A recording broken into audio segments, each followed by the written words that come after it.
In the top stories, Labour Department promises more job site visits. Government pledges to continue the initiative dubbed HELP. And Water Department urges everyone to conserve water as rationing has resumed. The details to these stories and more after the break. Enjoy employee pricing at Quartz. A massive 20% discount on selected items from January 25th to the 28th, 2017. Offer applies to credit purchases only. Don't miss out on these amazing deals. Terms and conditions apply. See in store for more details. Quartz, bringing value home.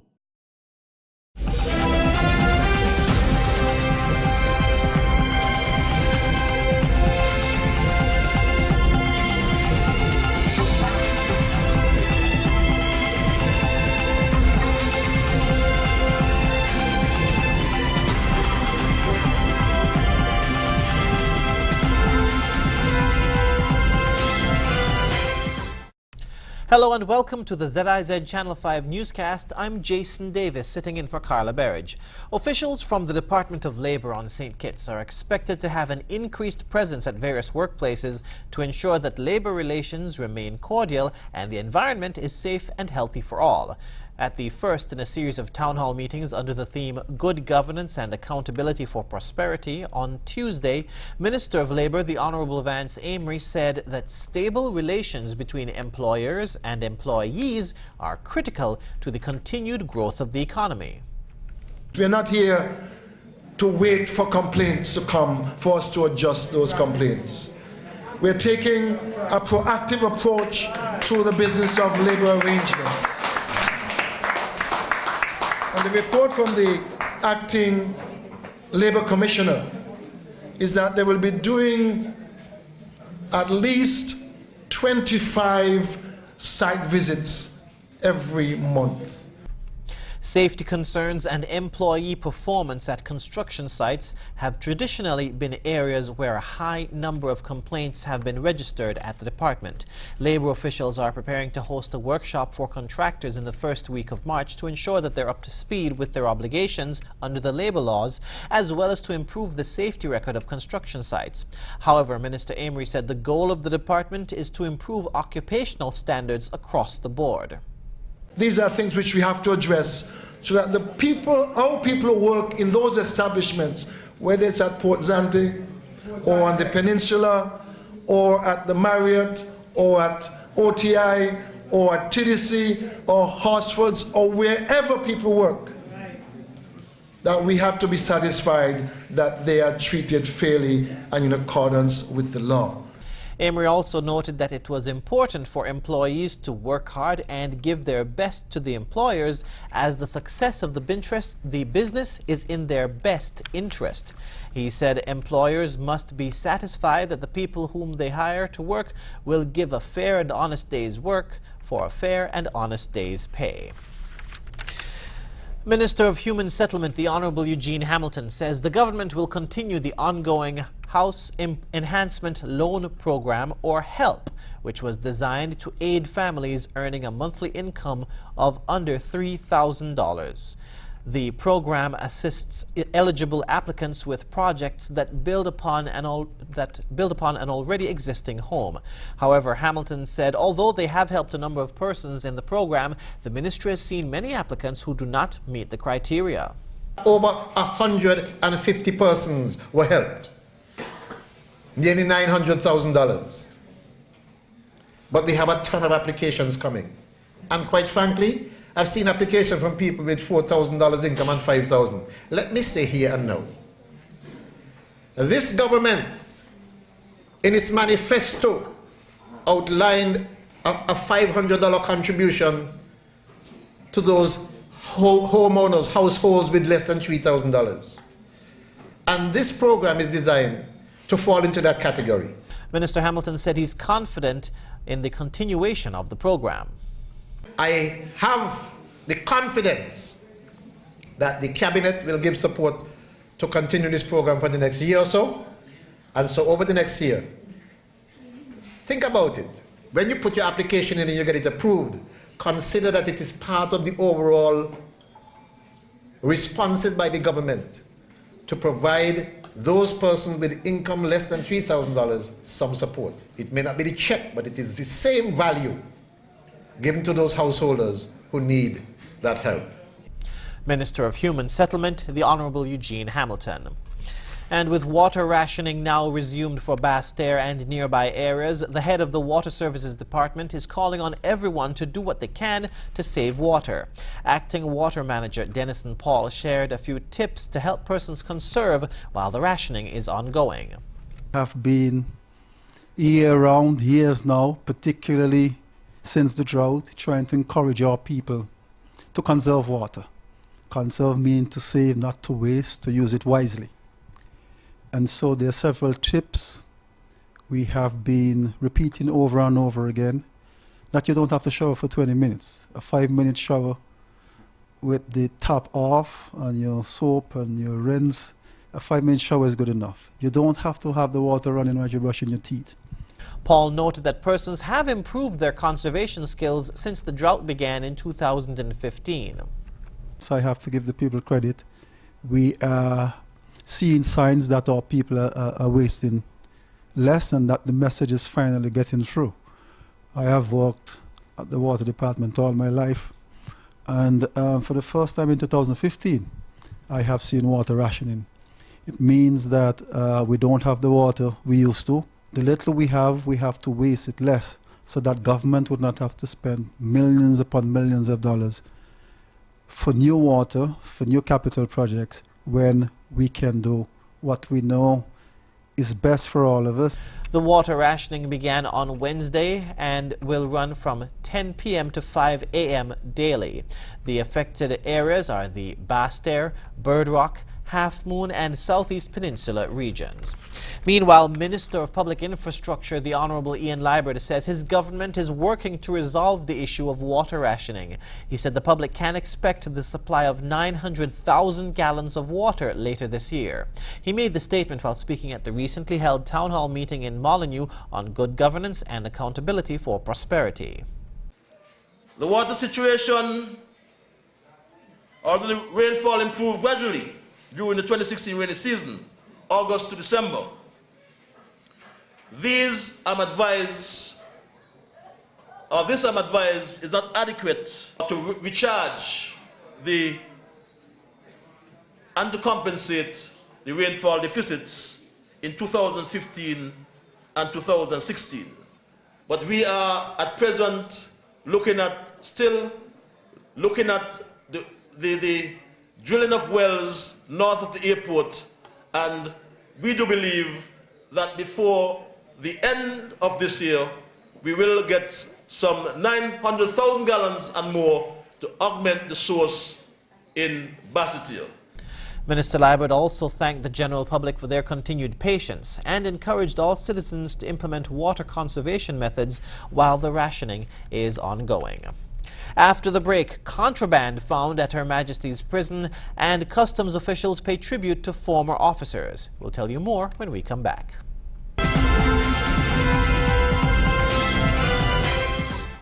The police say results of a search at Her Majesty's prison on Tuesday morning are indicating that the new security measures are productive. The search was carried out by prison officers and were supported by the Police Special Services Unit, the Anti-Drug Unit, officers of the Defence Force and a canine team. Among the items seized were 1 cell phone with a charger, 5 cigarette lighters, a Ziploc bag containing cigarettes, 4 bottles of a liquid suspected to be wine, and a pair of slippers which were used to hide the contraband.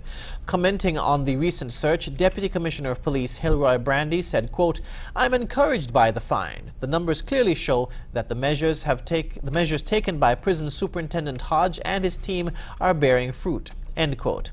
He added, quote, "We will continue to assist in these ongoing operations to ensure a secure prison environment, one free of contraband.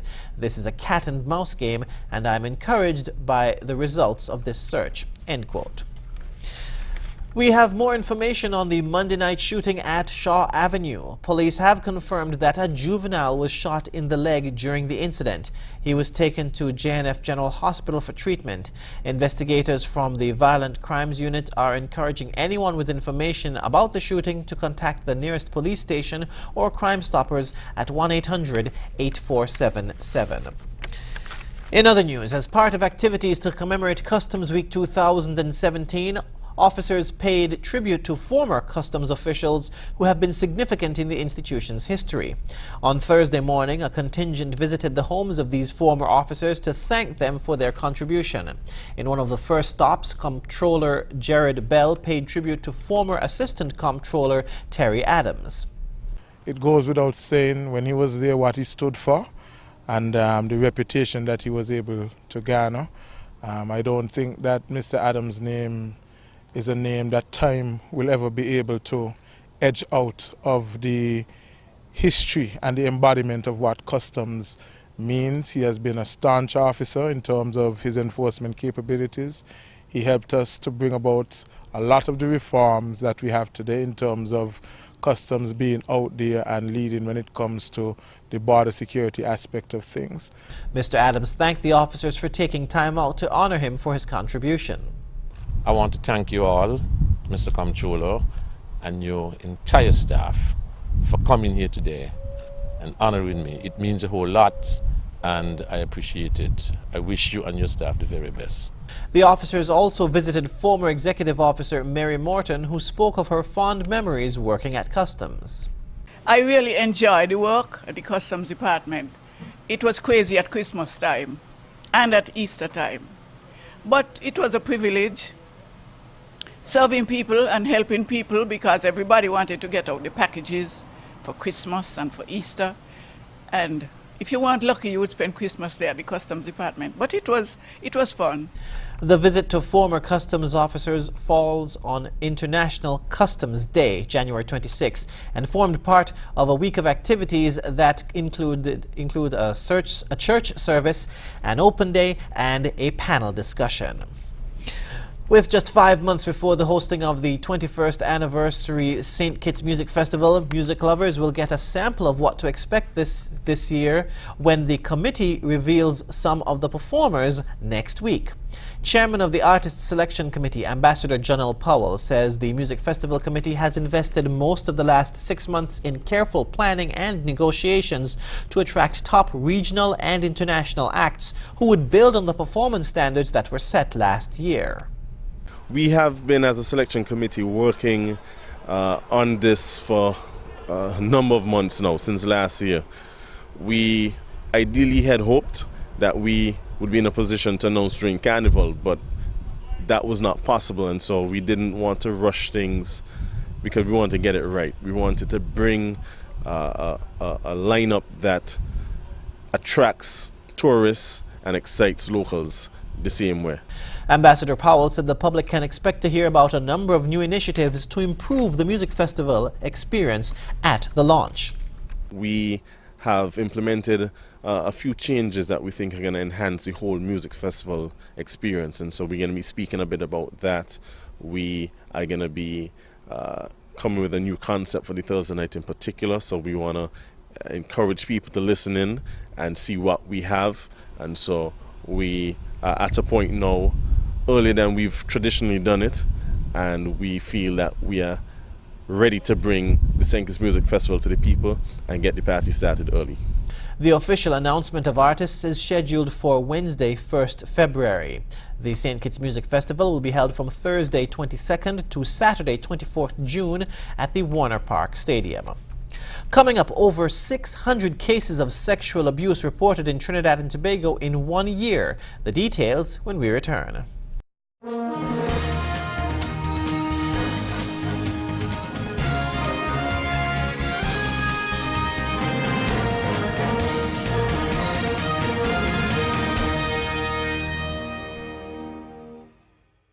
The Trinidad and Tobago government is preparing an official audit of Pan-Trinbago following allegations of financial mismanagement. CNews' Melissa Dasrath has more. After the dust settles on Carnival 2017, government is to conduct a forensic audit of Pan Trinbago. Minister of Community Development, Culture and the Arts, Dr. Nyan Gadsby-Dolly, made the announcement at a post-cabinet press briefing at the Diplomatic Center. This move comes after allegations of financial mismanagement and misappropriation of funds, resulting in non-payment to steel pan players. The Cabinet has directed that immediately following Carnival 2017, there is going to be a forensic audit into Pan Trinbago, and we expect that the organization will cooperate with the government in this regard. The National Carnival Commission now has to account for every ticket sold for Panorama and other carnival events. In addition, the NCC has been directed to collect the gate receipts for Carnival 2017 coming from the NCC-funded competitions, as this will allow the government a clear understanding and picture of exactly what revenues are directly obtained from the NCC and government-funded events. The minister could not definitively say whether or not the issue of outstanding monies owed to steel bands from Panorama 2016 have been addressed, but she said all organizations are now required to sign a right to audit clause. Organizations in receipt of large grants or subventions are subjected to a right to audit clause in an agreement that they'll be asked to sign. So this is all in line with ensuring accountability and transparency with respect to the use of public monies. And Minister Stuart Young said retroactive reviews of past years is to be undertaken. And preliminary legal opinions have proffered that we were not able as a government to go into past expenditures. That is something that we're now at the Attorney General's office going to be taking a closer look at. Both Ministers Gadsby-Dolly and Young said government is committed to ensuring taxpayers' dollars are properly spent and accounted for. Melissa Dasrath, C News. Still in Trinidad, Acting Superintendent at Trinidad's Child Protective Unit says there have been more than 600 reports of sexual offenses against females between the ages of 6 and 11 years in the space of 1 year. More in this report. There has been an increase in the number of reports of sexual offences for the period May 2015 to December 2016. The TTPS also reported increases in sexual penetration and sexual abuse in females between the ages 1 to 5 and 6 to 11 years. The females between the ages of 0 to 5 years, we have 171. Females between 6 and 11 years of age, 601. Females between 12 and 16, 775. And females between 17 and 18 years of age, 85. Acting Superintendent said the highest number of reports of sexual abuse offences on males were between the age 6 to 11 years. Males between 0 and 5 years, 65. Males between 6 and 11 years of age, 260. Males between 12 and 16 years, 254. The lowest number of reports of sexual abuse overall was on males between 17 to 18 years. Males between 17 to 18 years, 29. Ms. Rodriguez said that the TTPS Child Protection Unit is working closely with the Children's Authority to ensure that all children in the country are safe. The CPU has engaged in collaborative relationship with the Children's Authority to ensure the care and protection of all children in Trinidad and Tobago. Charlene Lewis, C News. Coming up, thousands fired from the auto industry in the United States. The details when we return.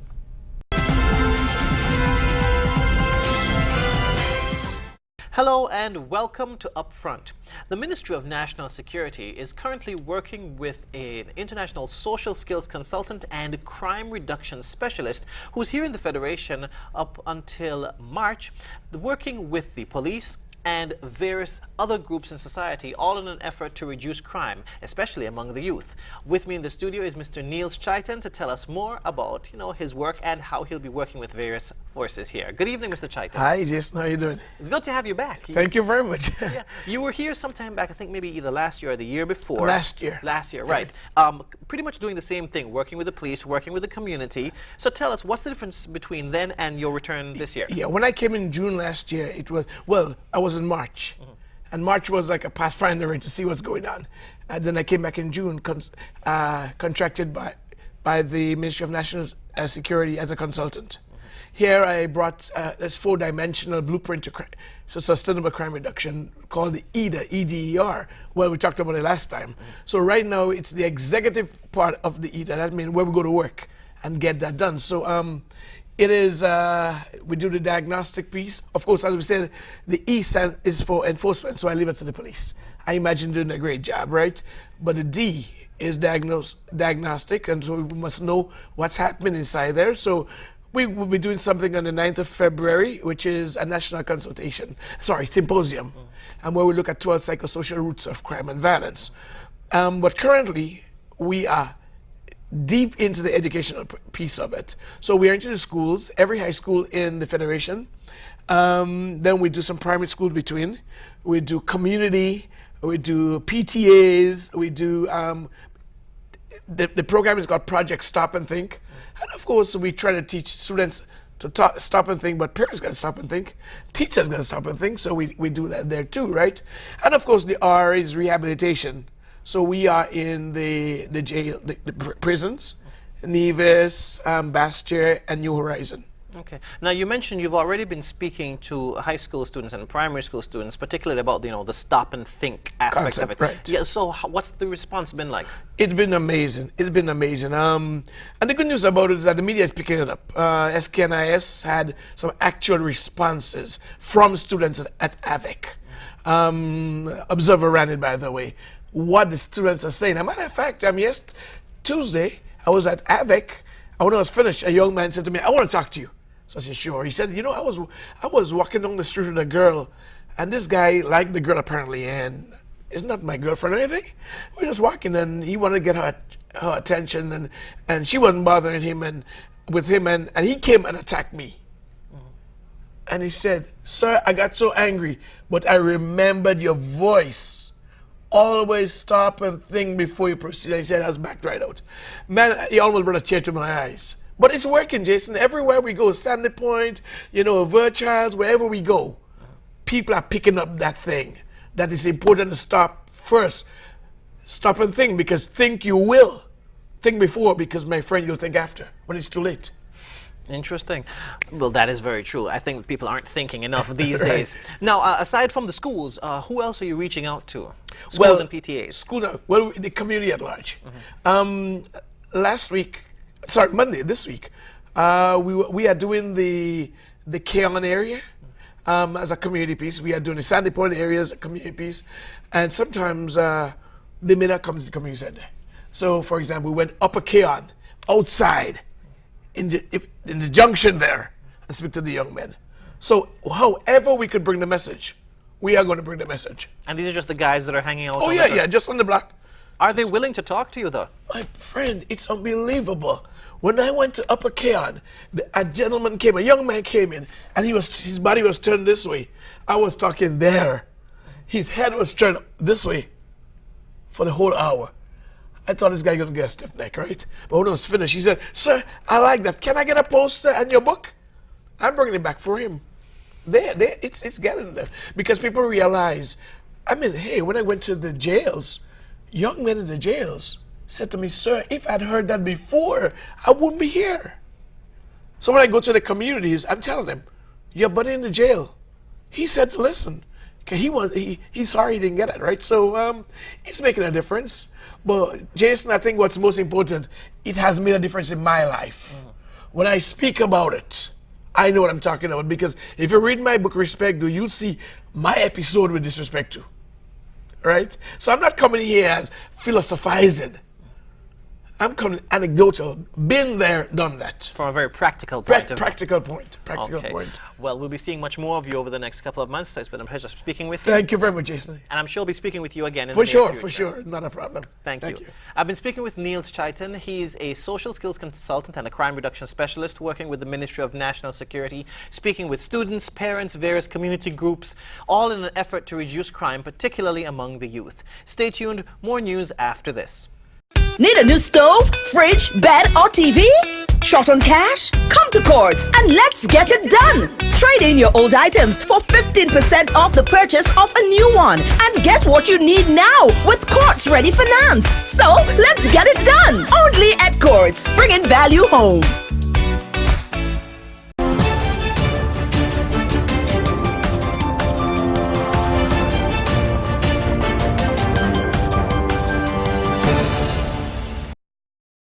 U.S. President Donald Trump has promised to bring manufacturing jobs back to America. He has pressured local companies, especially automakers, to invest at home. General Motors is among the companies he has cited. However, it's closing down one of 3 manufacturing operations in Ohio and laying off many of its workers. Al Jazeera's John Hendren reports from Lordstown, Ohio. Hi, Donald John Trump. In Washington, President Donald Trump was promising a revival for U.S. manufacturing and the American worker. We will follow 2 simple rules: buy American and hire American.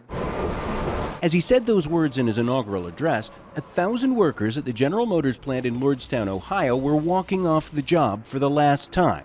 A devastating layoff. Completely devastating. You know, a lot of people are very depressed. I actually worry about a lot of these people because I know a lot of them and they don't know what to do. With every lost auto job, the United Auto Workers Union says 8 related jobs go with them. People don't have the money to be able to go out and spend. We're okay, but I'm sure that a lot of businesses, restaurants, stores, things like that, it'll hit them. Trump shamed GM on Twitter, telling the company to make its cars in the U.S. or pay a big border tax. But GM's Lordstown plant did not lay off Chevy Cruze workers because of the Mexican plant. It only sends about 4,500 cars a year to the U.S., about as many as Lordstown workers churn out in a day. The reason for the cutbacks? With low fuel prices, small car sales are plummeting.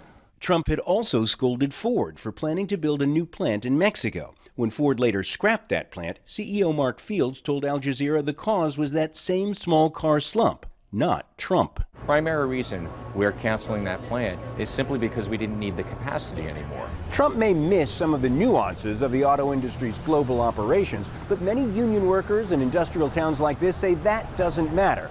They're just happy he's pushing for more manufacturing here in the U.S. That includes local auto workers union president Glenn Johnson, a lifelong Democrat who did not support Trump, a Republican. What I'm happy about is that there's somebody talking about it. We believe that everything should be made in the United States and we should build everything and make it bigger and better because given a level playing field, we can compete with anyone. But here in Lordstown, beneath the nation's tattered banner, a U.S. manufacturing renaissance seems far away. Lordstown went from 16,000 auto jobs in the 1980s to 3,000 now. Hundreds of workers are breaking ground on 2 energy plants and an aluminum plant. When they are built, they will employ perhaps 120 people. John Hendren, Al Jazeera, Lordstown, Ohio. Up next in sports, Darren Bravo won't be picked unless he settles the dispute with the West Indies Cricket Board. And Venus and Serena Williams to face off in Australia. Stay tuned.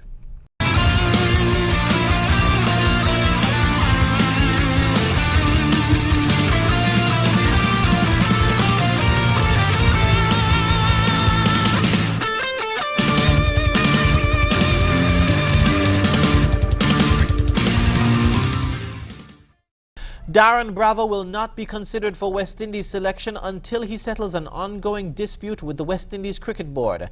That's according to Courtney Brown, the West Indies chairman of selectors.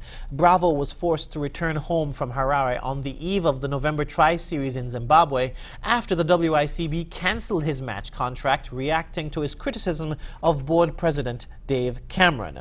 Bravo, who declined a WICB Central contract, was also not picked in the Trinidad and Tobago squad for for the Regional Super 50, the domestic limited overs tournament that got underway on Tuesday.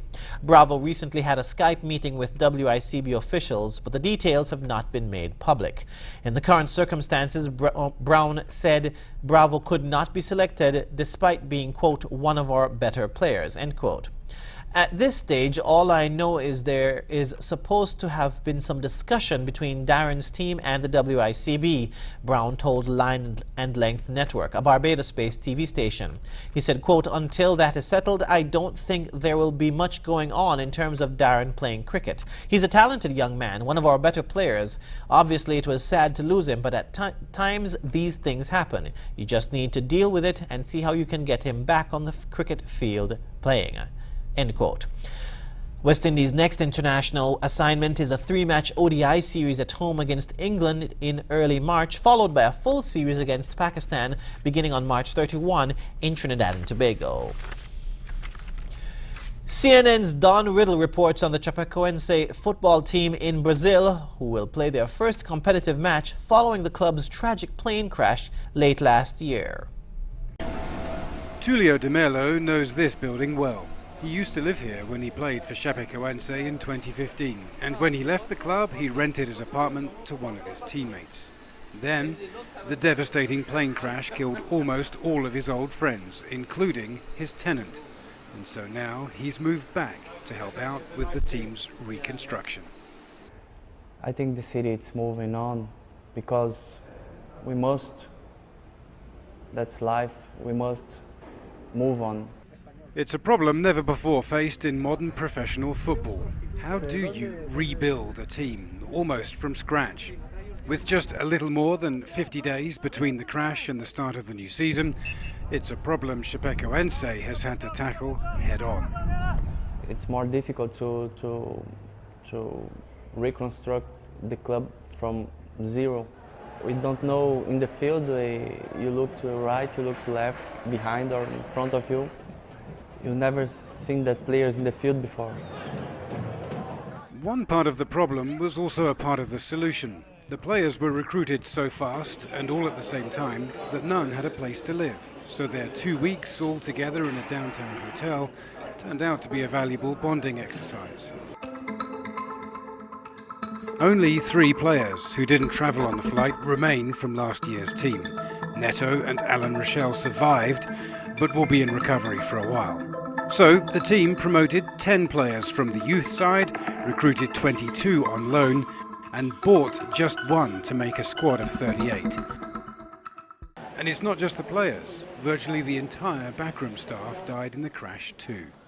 Porque nós tínhamos perdido pessoas importantes e todos nós ali dentro do vestiário tínhamos uma obrigação de fazer não só a nossa parte, como ajudar o companheiro para que as coisas saíssem como a gente achava que tinha que ser.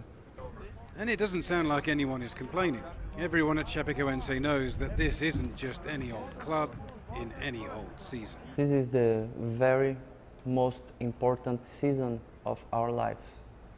I played in Europe, I played Champions League, I played Europa League with big teams, against big teams. And the meaning of this season is completely different. It's not only about football, it's about history, it's about hurt, it's about feeling. And that emotion, that spirit will be key to Chape's success. Tulio returned to the club because of an old friend and teammate. When Neto recovered from the crash, he was on the phone, asking Tulio for help. O Tulio é grande amigo, uma pessoa fantástica assim, cara, coração muito bom, cara que se quisesse teria ido para outro canto, mas escolheu vir para cá para continuar fazendo história e The secret of Chapecoense's success was always their spirit and harmony. They punched well above their weight and made it all the way to the top. The situation is new for everyone and should foster the same camaraderie for a season and a team like no other. Don Riddell, CNN, Chapeco.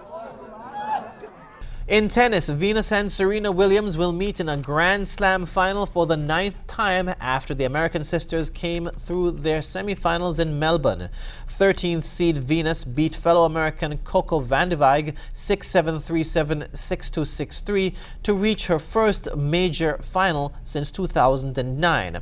World number 2 Serena saw off unseeded Croat Mirjana Lukic Baroni 6-2, 6-1 in the second semifinal.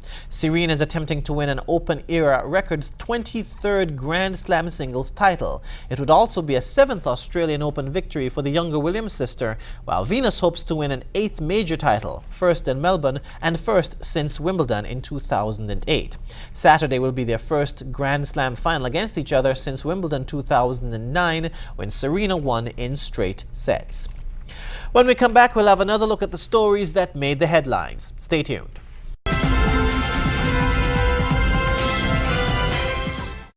Recapping the top stories, Labour Department promises more job site visits. Government pledges to continue the initiative dubbed HELP. And Water Department urges everyone to conserve water. And that's the end of the ZIZ Channel 5 newscast. Thank you for joining us. I'm Jason Davis.